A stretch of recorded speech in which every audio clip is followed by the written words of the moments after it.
Hey guys, what's up? Welcome back to the channel. It's Cynicalex, and today I want to do a guide for squad battle. I wanted to let it run for a little bit before I started giving you guys tips because I wanted to see what the restrictions were for the Silver League, since they were exactly the same in the Minor and Bronze Leagues, both in the beta and now in the live version. But now we get our first look at what the restrictions can be, and we also have the data mined restrictions, which include other types like Inhumans. You can see this one has the human tag here, but we will be having an Inhuman tag as well, so that's really interesting. There might even be an X-Men or mutant tag as well on top of that. But we've got some interesting mixtures already here. A lot of these are very familiar if you're used to playing ABX. So you have, for example, Blast Villain. We're very used to that. You have Universal Hero. We're also very used to that. So there aren't that many differences, but one key difference is Blast Male instead of Blast Female. We've had it lucky. We've been lucky in a way to be able to use Luna everywhere, because once you take the females out of the speed class, did I say Blast Male? Speed Male. Anyways, once you take the females out of the speed class, it doesn't look so good for squad battle or for ABX for that matter. So some interesting combinations, and hopefully there will be more interesting combinations to come. Now, those of you wondering why I'm talking about squad battle, because I always make fun of the rewards. Yes, the rewards for squad battle are trash. Yes, the rewards for squad battle need to be improved. There needs to be some rewards in between 800,000 and 300,000, and there needs to be more rewards beyond 800,000, and there needs to be better rewards in this stupid box. I'm going to open up my box here for you guys. I actually saved last week's boxes, so you guys can see what they look like, but they're not very good. I've got multiple boxes here. 1, 2, 3, 4, 5, 6, 7, 8, 9, 10 boxes.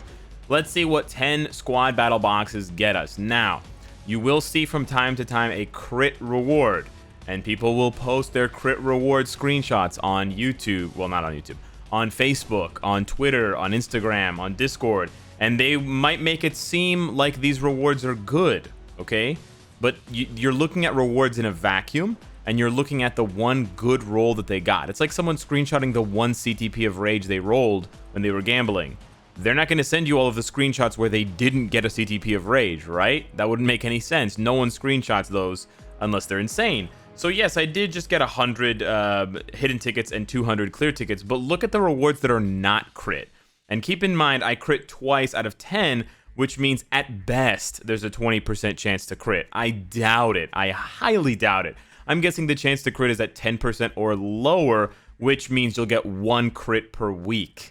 1 crit per week, which could land on gold, which bumps it up to 1 million, or clear tickets, or hidden tickets, or Mandalay gem fragments. You can't control it, so it's less than 20% chance to happen. And there's multiple different rewards. There's 4 different rewards that you can get, and you don't get to choose which one gets crit. And then on top of that, you consider the fact that look at the difference in the amount between the crit and the non-crit. 50,000 gold is a joke. That's a trash reward. 1 million gold is a seriously good amount of gold. Why is there such a gigantic difference between 1 and 2? Because they want you to feel like trash, and they want you to not get any progress until you get lucky magically. No, to improve these rewards, all they have to do is shrink the amount of variance between a crit reward and a non-crit reward, or take out the crit rewards and just give us the average. That would be so much better. So rather than getting, what the hell did I get here? 50, 100, 200, 400. I got 450 clear tickets. Rather than doing that, they could have just straight up given me like 350 clear tickets, and I don't have to worry about crits. So on average, I'll still get a lot of gold, I'll still get a lot of hidden tickets, a lot of Mandalay gem fragments, and I don't have to worry about getting lucky or going weeks without getting lucky. For those of you that think that the crit rewards are good, just remember any of the times where you or someone you know played and didn't get CCF in World Boss for days on end. That's exactly what's going to happen here with Mandalay gem fragments, and players are going to get frustrated, and that's what Netmarble wants. They want you frustrated so that you're desperate, and you open your wallet, and you go into the shop, and you buy this dumb pack. Don't buy this dumb pack. Don't give in to their schemes. They need to improve the rewards, and they need to remove all of the RNG, or most of the RNG, from the rewards. However, I said this video was about tips, not about me ranting. So, as I've said, the rewards are trash. They need to be like double, triple, quadruple as good. But the game mode itself and the content in the game mode and the difficulty and the strategy is very fun. So the strategy is actually a multi-layer strategy because you have these restrictions in place, which are important to take into consideration. But that's not very important if you could reuse the same characters. So they thought ahead, thankfully for once, and they made it so that you cannot reuse characters even if they fall under the same criteria. So in the no restriction zone, you can see that I used Namor, She-Hulk, and Shuri. If I go over to the combat male, Namor is gone. I can no longer use Namor. So you can't cheese this game mode with the same character. Yes, you're still using meta characters. Yes, tier 3 characters are still the best, of course, but that's always going to be the case, guys.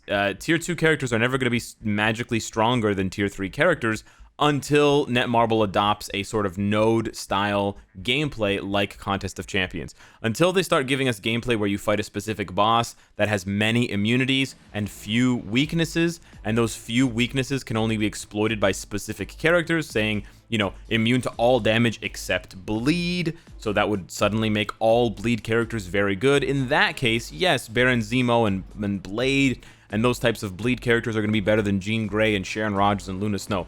Until Netmarble does that, we can't seriously expect them to have that level of a game mode in Marvel Future Fight. I'm really hoping that that's what they turned Shadowland into. That's really what Shadowland should be, where the game mode, where the stages have very, very specific restrictions beyond stage 30. Leave 1 to 30 for the newer players and for the rewards, but beyond stage 30, they should have heavy restrictions and much better rewards. However, these ones I think are good enough, and they will get more complicated as you go higher, hopefully through to gold, platinum, and then vibranium. So I want to show you my score here. Right now I'm 3rd place, but I haven't even finished, so I'm probably going to get 1st again in my league. Sorry to Gazam and all these other guys here. You gotta accept 2nd or 3rd or something like that. But thank you for playing. Thank you for trying. Give me some challenge. A little bit of cockiness. Okay, it's okay. It's okay once in a while. It's okay to be confident in yourself once in a while. I'm also teasing. I'm also having a little bit of fun. All right, those guys are great. They play the game well. I'm just having a laugh here, guys. So cue the Cynicalex haters. I knew he was so full of himself all the time. Anyways, these are the teams that I've thought up for specifically the Silver League. Obviously, it's going to differentiate between league after league. I'm going to put together a guide once I can see the restrictions for gold. Until then, I don't really think it's valuable to make a guide and a spreadsheet for just bronze and silver. Bronze, we already know what it is, and it's quite straightforward. Silver is still pretty straightforward, and you're going to see a lot of repeat characters. It's really going to get interesting once we get into gold, platinum, and vibranium. Now, because you can't reuse characters, and because you have to look at the different typings very closely, you have to make judgment calls when you play. And keep in mind, if you want to change who you've played with, you have to beat your score. This is another piece of information that is vital to doing well at higher stages, because at higher stages, if you make a mistake and you get a high score with one character, but then it cripples your ability to get a high score with another character or that same character in a different restriction on a different one of the 6 stages, then you're going to be just shit out of luck. So what I'm trying to say is, if I suddenly realize that, oh no, I want to use Namor for combat hero, combat male, and I don't want to use him down here, I have to go down here and I have to get a score higher than 4.279 million. I have to beat my score in order to free Namor from his shackles. Otherwise, Namor's going to stay there forever. So you really have to plan ahead. One strategy that high-level players may start using when they get into gold, platinum, and vibranium is to purposely get a low score, just over 800,000, to guarantee those rewards, and then test out some different teams, test out some different compositions, and then finalize your matches toward the end of the week. It's probably also going to start showing, or I'm also probably going to start seeing high-level players not playing on purpose until the very end, so that they can hide who they're using, because otherwise you can just go and see exactly who other players are using. Now, not everyone's going to do that. This is kind of an underhanded tactic, but I like this. I like all of this stuff. There's strategy, there's intrigue, there's espionage, there's scouting, right? This game mode has so much potential. Again, Netmarble, fix the goddamn rewards, and I will love this game mode. Don't let me down. I swear to God. Okay, don't make me come over there. I will, but don't make me.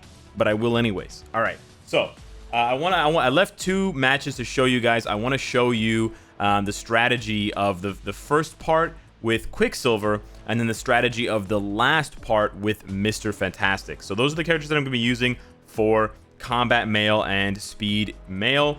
Here, I think Quicksilver is the best choice with Nick Fury and Ronan. Ronan is only here to provide the double team up. There's no other team ups that provide anything for these characters. Some other characters that I can suggest to you if you don't have Quicksilver is Spider-Man 2099. He's got large AoE on his 5th skill in particular. I think he'd be a good option. Spider-Man, I've heard, is actually not that bad for this game mode either. Large AoE, and his tier 3 really does well at wave clearing. But beyond those 3 characters, I honestly don't think you're going to have a very good time. The problem with choosing someone like Dr. Octopus is that he's a villain. Now, Dr. Octopus is a good shout. He's a good choice if you have this awakened ability. But the problem with Dr. Octopus is you can't use Nick Fury. So you're going to have to use either Electro or Baron Zemo, and you're going to lose out on that damage against supervillains buff that Nick Fury gives you. So the puff, the big puff from Dragon Quest. You could also try using Winter Soldier. I don't think Winter Soldier is very good either because he's got low AoE besides his 5th skill, and he's just hard to play. But yeah, so we're going to go ahead with this group here, and I'll show you what I do during the first 2 phases with Quicksilver in particular to try to help you maximize your score, because just spamming mindlessly is not the key. And this is the other thing that I really like about this game mode is there's strategy within playing the actual stage. On top of that, you will quickly and easily outplay the autoplay if you just pay attention. So we're going to open up with Nick Fury's 4th skill here just because it's got a large AoE. Then we're going to actually go through Quicksilver's skills, but you can see we're not going to spam them. We're not spamming them because I one-shot the mobs anyways, and you should be one-shotting the mobs. If you're not one-shotting the mobs, you're probably a very, very new player. These mobs have like 1 HP. They're really not supposed to put up a fight. But you can see here, I'm going to use his 5th skill, and I'm just going to chill. I don't need to build up my tier 3. I'm not in a rush here. I'm trying to save my other skills for when there's not as many characters bunched up, when there's not as many enemies bunched up. And that is going to happen. After the 2 phases are over, after the 2 collection phases are over, obviously in between attacks, in between skills, I'm collecting the energy, I'm collecting the white light, of course.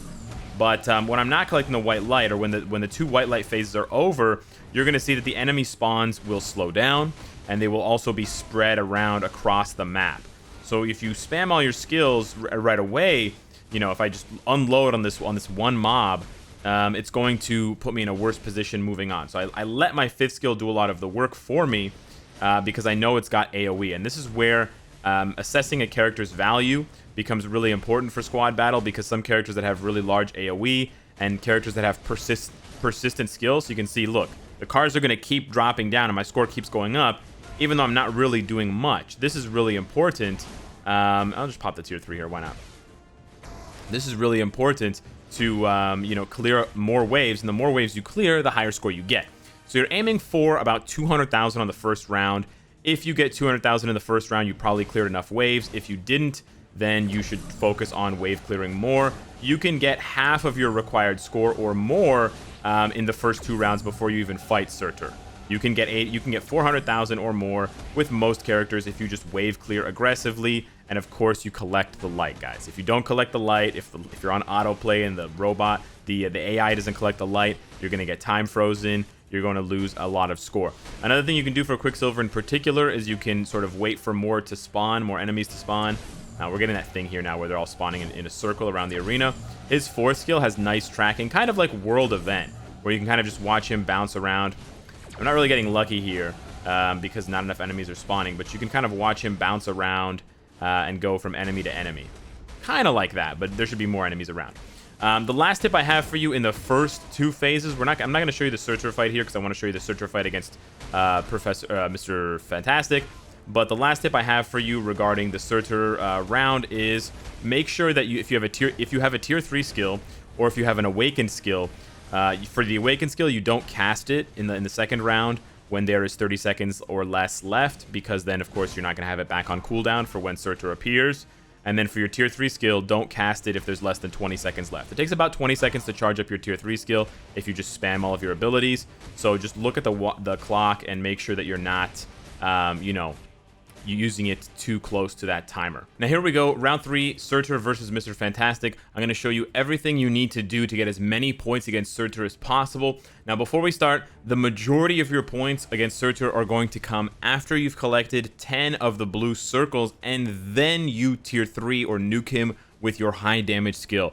There's not as much of a value and there's not as much important on nuking him with your tier 3 skill before you collect the 10 energy, unless you have a character that can build up their tier 3 really fast, like Doctor Strange or Luna Snow or someone like that. Also, keep in mind you want accumulation, so you have to watch how he attacks. He has these slow attacks that he winds up for. You want to time your accumulation with that, because like, you know, Sharon Rogers, Mr. Fantastic, etc., you will get a huge score bump when you get that accumulation before you land your attack. So I've actually built up my tier 3 here, and we're actually going to pop this one ahead of time. I know I told you not to do that until you have your tier 3 ready, but there is a bit of a break before the orbs and the energy at the beginning. You also want to, if you can, do some AoE to clear out the mobs that spawn in between. But you can see I'm kind of ignoring him with my other skills. I'm not using all of my skills against him. I'm trying to avoid his attacks. He does have a stun attack as well, so you don't want to get hit by that. Avoid his attacks, and then pop your tier 3 when you have the light. And you can see it's going to rack up your score massively, especially if I could have comboed that with some accumulation. I didn't get quite lucky with the accumulation, but that's okay. Next time, next rotation, next, you know, wave. Here we go. We're going to collect those 3, and then we can do that. The more light you collect, you know what I'm going to do? I'm going to pop it here when we have 6. Every single light orb that you collect gives you 10% more attack, up to a total of 100%. And that's why you want to wait when you pop these abilities, because you're going to see a massive jump in your score if you are able to do so. Now here it's a bit unfortunate. We have our tier 3 ready, but we can't pop it and get the accumulation. So rather than wait, because I still have 5 of them left, I assume that they're tied to the owned light. I assume that once the owned light goes away, you lose the buff. I would rather get the buff and tier 3 him than wait for the accumulation. That's kind of a judgment call you need to make when you're playing with characters like Mr. Fantastic who have the accumulation. Here we're going to get the accumulation and then pop the tier 3. We're a little bit late. We only get about 2 seconds of the rage proc on the tier 3, but that's okay. We get some accumulation there. We get some accumulation there. And we end up putting up a pretty good score. I think I could have done better, but that is what I do against Surtur. I try and do all, sort of juggle all those things at the same time. You know, I'm trying not to get stunned by Surtur. I'm trying to accumulate. I'm trying to collect the light. And then I'm trying to smash his face with my tier 3 or my high damage skill, awakening skill, whatever. Once I have, you know, 8 to 10 orbs of the light, because it's going to give me a massive bump in my damage. So there you can see my score, over 15 million. I chose Mr. Fantastic in particular for the Combat Mail Day because I can use Thing. So basically there's no other buffs besides Warwolf on the Combat Mail Day for someone like Namor or someone like Apocalypse. You could use Apocalypse with Colossus and Warwolf for some kind of buff, especially if you have an insight on Colossus. You could also possibly use Namor here with Red Hulk and Warwolf, or Red Hulk and Colossus, again, if you have an insight, buffs like that. But I preferred this one. I never passed the buff from Warwolf, so I think if I replayed this, I would do that. With about 10 seconds left in the second round, I would switch to Warwolf and just wave clear more slowly. And then when Surtur spawns, I would howl with Warwolf and switch over to Mr. Fantastic. But those are just some strategies. I also tweaked Mr. Fantastic's stats, and I dropped his crit damage on his uniform, and I gave him more attack because Warwolf gives you a 30% crit damage buff. So those are the tips that I have for you guys. As far as some other teams that you can use if you don't have some of these characters, obviously for the Hero Female Human Day, Sharon Rogers is really great. Blue Dragon would actually not be that bad because she has a lot of wave clear potential as well. I think even Rescue might be decent. She also has a lot of wave clear potential, and she has the summons that you can use to sort of do damage for you over time. But beyond those 3 or 4, I don't think Crescent's going to do that well because she has a lot of single target damage. She doesn't have a lot of AoE, so I don't really see too many other options there. You could maybe try Shadow Shell. I'm not quite sure about that. For the Universal Superhero Day, Thor and Captain Marvel are really your 2 best options. Silver Surfer, I've heard, is not a bad third option, but beyond that, it's a very, very weak class. Not a lot of tier 3s. Obviously, there's not a lot of Universal tier 3s. Very few level 70s that are strong with AoE potential. So it really just boils down to those if you have one of those 3. For Blast villain, of course, if Magneto doesn't work, you can always use Cyclops, you can always use Hydra Cap. Strife is not bad, I would imagine. Emma Frost might be decent as well. She's got some large AoE on her 5th skill. Red Skull might be decent with the large AoEs and the beam attack where you can move around, so you can sort of collect the orbs while you're shooting. Beyond that group, I probably don't see anybody doing too well. Maybe Mysterio can do well. Mysterio has pretty high damage. He doesn't rely on all defense down to get his damage off. And then for the combat day, I gave you some tips for the combat day. Yeah, and for the speed day, it's pretty much the same thing. And then, of course, no restriction would be whoever your best character is after you've used everyone else. Keep in mind that all defense down does not work for this game mode, but things like elemental damage, leadership buffs like Misty, and buffs against male types, i.e. She-Hulk, they do work. So hit me up in the comments down below. Let me know what you think. Let me know what your best squads are for squad battle. And if you've beaten any of my scores, thanks so much for watching, and I will see you in the next one. Take care.